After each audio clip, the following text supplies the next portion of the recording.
اب سزا غریب کے لیے رہ گئی ہے. کس کے لیے بولیے؟ غریب آدمی سڑک پہ جا رہا ہے نا، غریب آدمی موٹر سائیکل ٹوٹا ہوا ہے اور آ رہا ہے بیچارہ. میں کسی محکمے پر اعتراض نہیں کرتا، لیکن میں نے اپنی آنکھوں سے یہ منظر دیکھے ہیں. پولیس والے نے ہاتھ دے لیا تو وہ کانپنے لگا ہے، وہ کانپ رہا ہے، ڈر رہا ہے.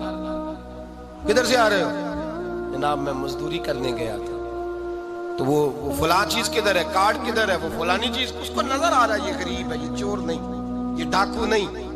بلکہ اگر میرا جملہ سخت نہ ہو تو جو بڑے بڑے ڈاکو ہیں ان کی تو پولیس بندوقیں لے کے حفاظت کرتی پھرتی ہے.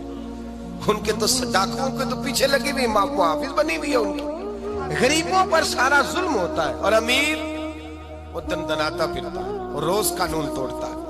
وہ قانون کو جیب میں رکھتا ہے، اس کی بغل میں ہوتا ہے قانون.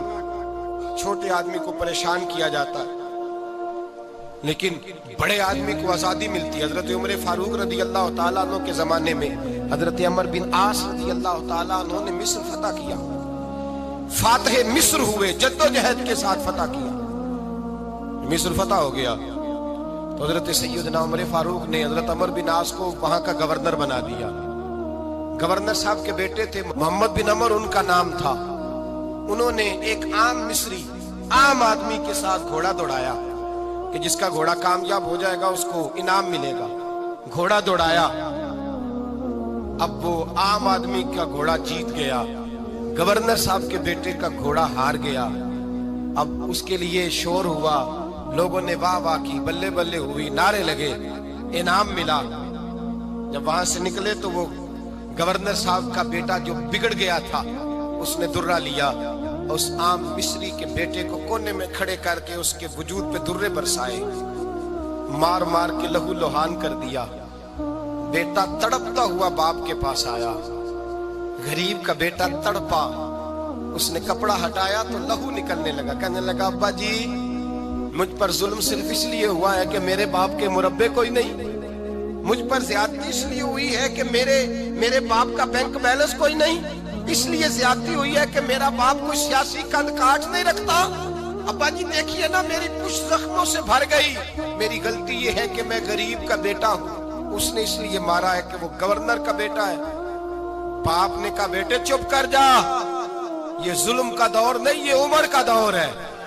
یہ زیادتی کا دور نہیں، یہ عدل کا دور ہے. یہ رسول اللہ کے غلاموں کا دور ہے. اس دور میں ظلم نہیں ہوتے. بیٹھ گھوڑے کی پشت پہ. 2-3 دن لگے تو مدینے آئے، اور جب مدینے آ کر کے اس باپ نے اپنے بیٹے کی پشت سے کپڑا اٹھایا تو فاروق اعظم جیسے دلیر رو پڑے. پہلے سجدے میں گئے، کہنے لگے خداوند مجھے معاف کر دے، میرے دور کے اندر یہ کام ہو گیا. اے اللہ مجھے معاف کر دے، مجھ سے درگزر فرما. پھر فرمایا جاؤ عمر بن عاص کو بھی لاؤ، اس کے بیٹے کو بھی لاؤ. دونوں کو لایا گیا. حضرت فاروق اعظم رضی اللہ تعالیٰ عنہ نے بھرے مجمع میں اس بگڑے ہوئے بیٹے کو کہا تو نے اس لیے مارا ہے کہ اس کا باپ غریب تھا، تیرا باپ گورنر ہے نا، وہ کھڑا ہے سامنے، وہ فوجوں والا گورنر وہ کھڑا ہے.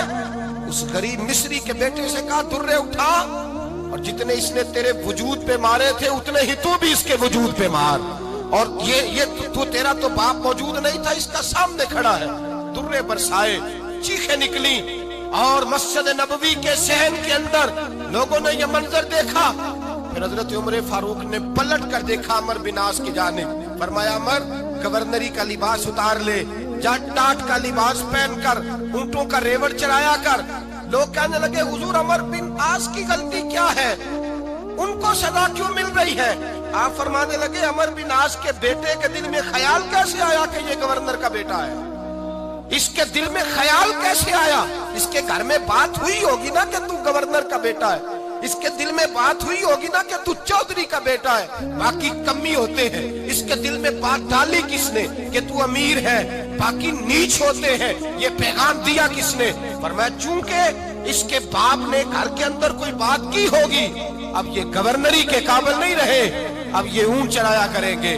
فرمایا یہ اللہ کے رسول کا دین ہے، اور جب تک سورج چمکتا رہے گا رسول اللہ کا دین غالب رہے گا.